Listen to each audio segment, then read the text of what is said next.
In Hollywood, silence is louder than words, especially when it follows someone coming out. This episode of Rainbow Spotlight dives into 5 gay men who once lit up screens, red carpets, and fan forums until things got quiet. Too quiet. Was it timing, typecasting, or the industry's discomfort with queer men who didn't hide? From viral stars to award-nominated actors, these names should have become household legends. Instead, they were slowly sidelined, written out of the narrative without headlines or closure. Top 3 will leave you genuinely confused, because his talent was never the problem. Which of these 5 do you think deserved way more? And where in the world are you watching from? Make sure you're subscribed, because these stories are the ones they tried to forget.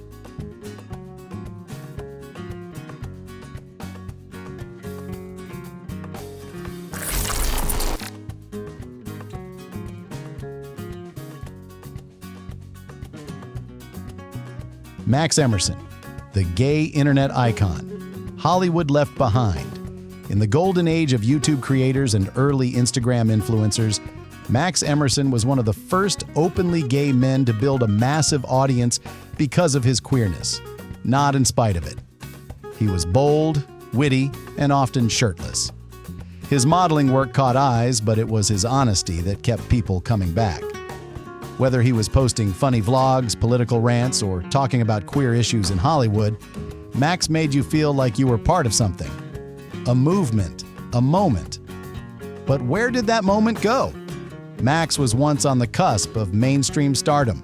He had an enviable body, a bright personality, and a fearless attitude that set him apart from the typical sanitized image of gay celebrities. He wasn't just posting thirst traps, he was telling truths. In 2017, he co-wrote, produced, and starred in Hooked, a raw indie drama about gay teen homelessness. It wasn't a vanity project. Max toured the film to raise awareness for real LGBTQ+ shelters. He took risks. He used his platform. And then, things got quiet. Unlike many queer actors who play it safe to maintain casting appeal, Max always led with his identity. And that likely cost him. Hollywood, for all its rainbow washing during Pride, still prefers safe queerness, quiet queerness. Queerness that can be palatable to middle America. Max wasn't palatable. He was opinionated, sarcastic, unfiltered, and the industry didn't know what to do with that. Despite his talent and charisma, major roles never came. Streaming shows that felt tailor-made for someone like him cast others.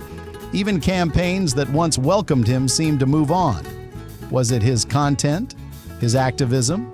The fact that he never shied away from talking about sex, body image, and queer trauma? Or maybe it's because Max was never interested in just being liked. He wanted change.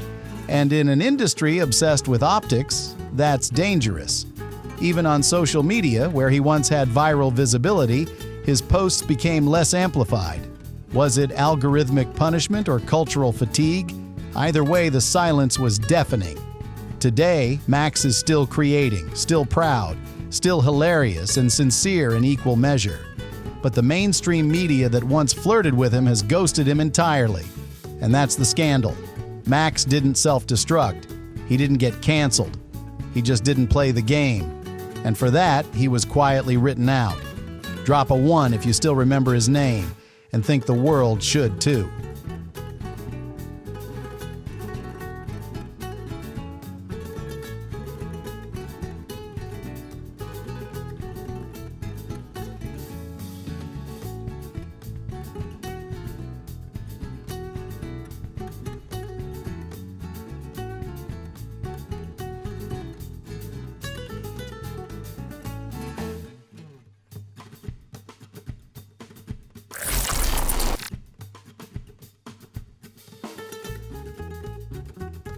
Lee Pace.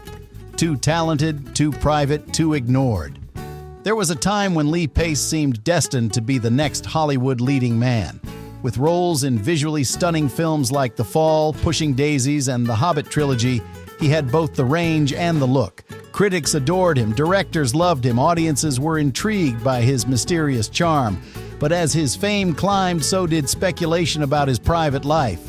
Lee Pace didn't come out with a magazine cover or a rainbow flag moment. In fact, he didn't exactly come out at all until a 2018 interview where, somewhat reluctantly, he acknowledged that he dated both men and women.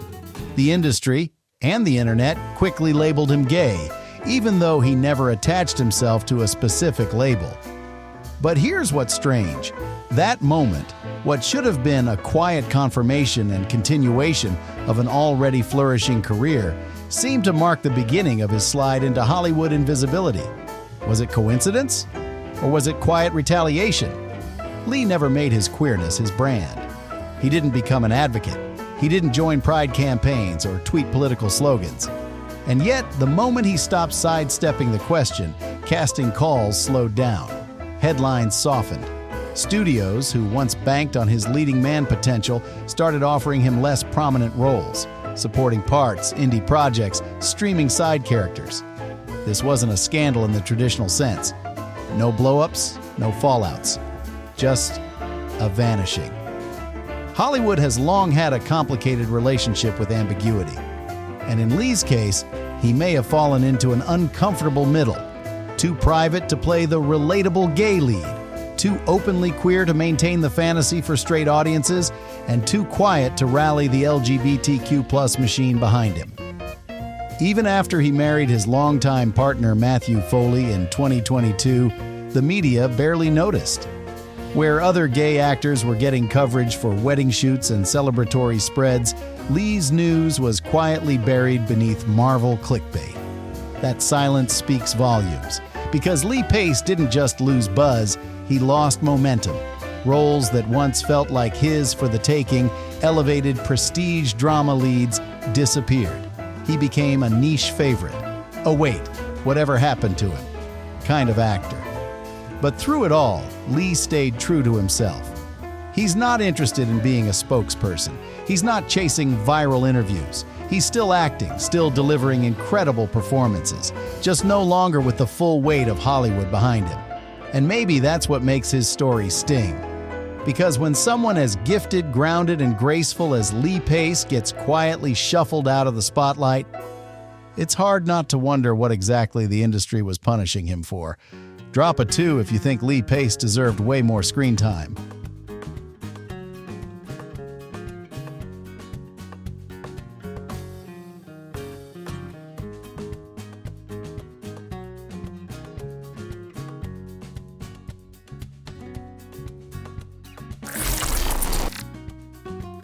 Kevin McHale, the voice of a generation who was silenced after Glee.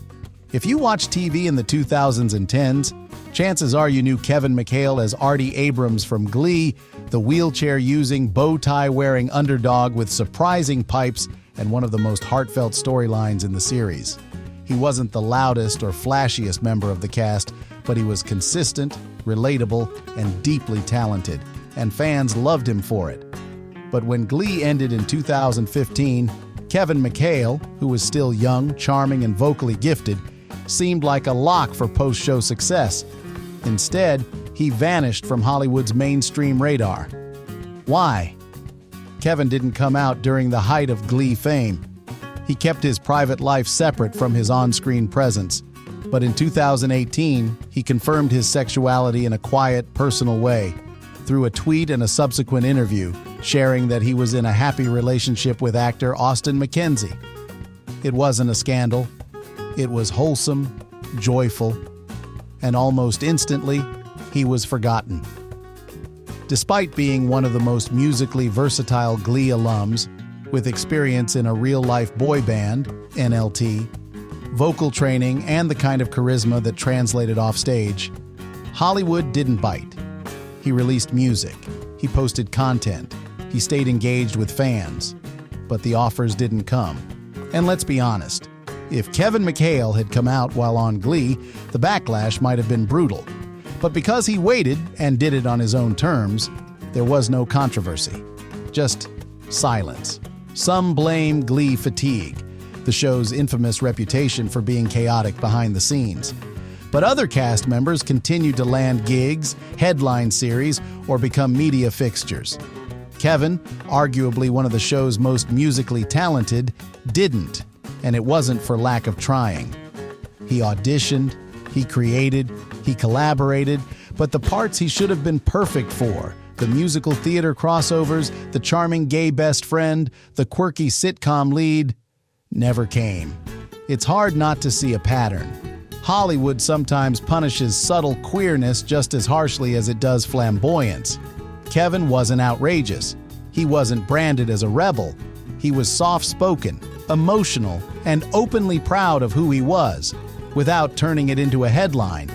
And that quiet authenticity in an industry that craves clickable narratives made him easy to overlook. To this day, Kevin McHale has millions of fans. His voice remains iconic. His comedic timing and heart made him a standout in Glee, and his vulnerability off-screen made him someone viewers rooted for. He didn't mess up. He didn't fade because of scandal.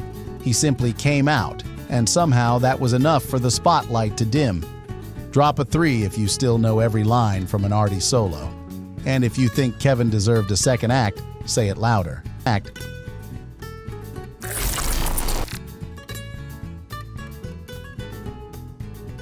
George Shelley, the boy band crush who got pushed out quietly. At the height of the 2000s and 10s boy band craze, George Shelley was a name every teen pop fan knew. As the floppy-haired heartthrob from Union J, the UK's answer to One Direction, he had the smile, the voice, and the fan base to match. But while his bandmates leaned hard into the pop boy archetype, George carried something different. A softness, a quiet charm, a sense of not quite belonging to the hyper-masculine mold the industry kept trying to place him in. Then came the turning point. In 2016, George released a personal YouTube video. Not a flashy coming out, but a heartfelt message saying he had loved both girls and guys in the past and didn't feel the need to label himself. It was raw, real, and vulnerable. The LGBTQ+ community embraced him instantly, but behind the scenes, the reaction from the music industry was less enthusiastic. His career shifted almost overnight. Not with backlash or tabloid drama, but with eerie silence. Union J, already struggling post-X Factor, didn't get a second wind. George's solo music stalled. He turned toward radio presenting and small acting gigs, but the momentum was gone.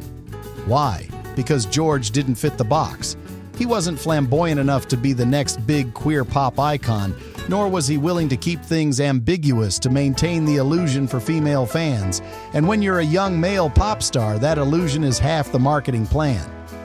In 2018, George clarified further, "I'm gay."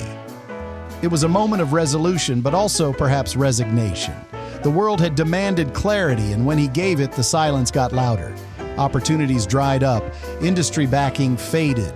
He tried branching into hosting, modeling, content creation, but nothing stuck like music had. And the music world, the one that first held him up, had seemingly moved on. The quiet erasure of George Shelley is the kind that rarely makes headlines. He wasn't canceled. He wasn't scandalous. He was just inconvenient, too queer for traditional pop, too soft for rebel status, too sincere for PR spin. And that's what makes his story so frustrating. George had the talent, the face, the following. But the second he stopped being everyone's crush and started being someone's reality, he was left behind. Yet he's still here, still sharing, still singing, still himself. And that matters. Because George Shelley might not have had the chart-topping solo career he deserved, but he carved out a space where vulnerability, softness, and pride can coexist. Drop a 4 if you ever rewound a Union J video just to see him smile. And if you still think he had more to give, think.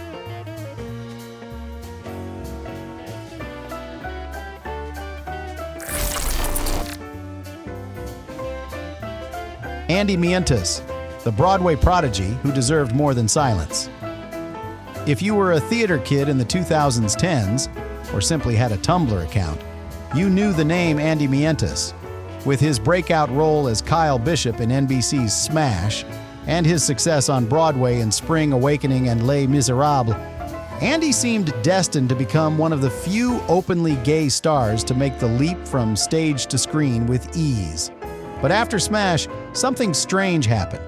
The show had built a loyal following, and Andy's character, an ambitious, queer composer with quiet strength, connected deeply with LGBTQ+ viewers. It was the kind of authentic, layered gay representation that Hollywood kept claiming it wanted more of. Yet when the spotlight shifted, Andy's name didn't follow.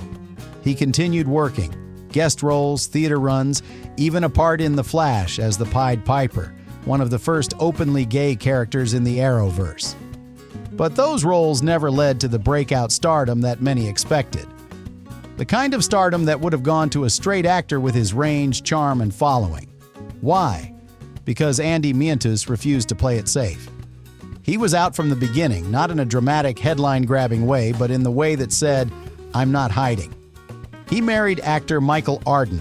He spoke openly about queer identity, disability activism, and mental health. He didn't fit the industry's sanitized image of what a marketable gay man should look like. And Hollywood didn't quite know what to do with that. He was too thoughtful to be tokenized, too openly political to be neutral, and too proud to shrink himself down to sidekick roles. In a space that often rewards either loud flamboyance or quiet assimilation, Andy brought something different. A queer man fully in control of his narrative and unafraid to live it out loud. And that made him easy to overlook. His Broadway work continued, and his novel The Backstagers earned critical praise. But the major TV and film roles he was more than qualified for? They didn't come. Directors and producers often look for versatile actors, which can sometimes be code for don't make it obvious you're gay. Andy made it obvious. He made it intentional. And he never apologized for it. That courage came at a cost. Not scandal, not cancellation. Just that familiar queer Hollywood cold shoulder. The kind that doesn't slam a door but quietly closes it halfway. Still, Andy's impact is undeniable. He's helped carve space for gay actors to exist beyond stereotypes. He's shown that being proudly queer, politically active, and artistically ambitious isn't mutually exclusive. And he's still here, still writing, still performing, still pushing for better stories and deeper representation.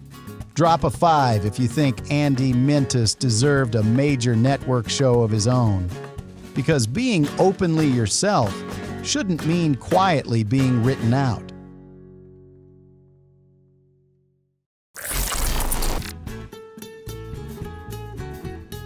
Not every erasure comes with a headline. Sometimes it's a missed callback, a role that vanishes, a career that slows, quietly, once a man lives his truth. These 5 gay men didn't fade because they lacked talent. They were singers, actors, creators, each with a loyal fan base and undeniable charisma. But when their queerness stepped into the light, the spotlight stepped away. Not with outrage, not with scandal, just silence. And in that silence, the industry spoke volumes. This episode isn't just a list, it's a reminder. Visibility still has a cost, but it also has power. Which story hit you hardest? Drop a 1 to 5 and tell us, where in the world are you watching from? Because if we don't name the ones they try to forget, we let the silence win, only on Rainbow Spotlight.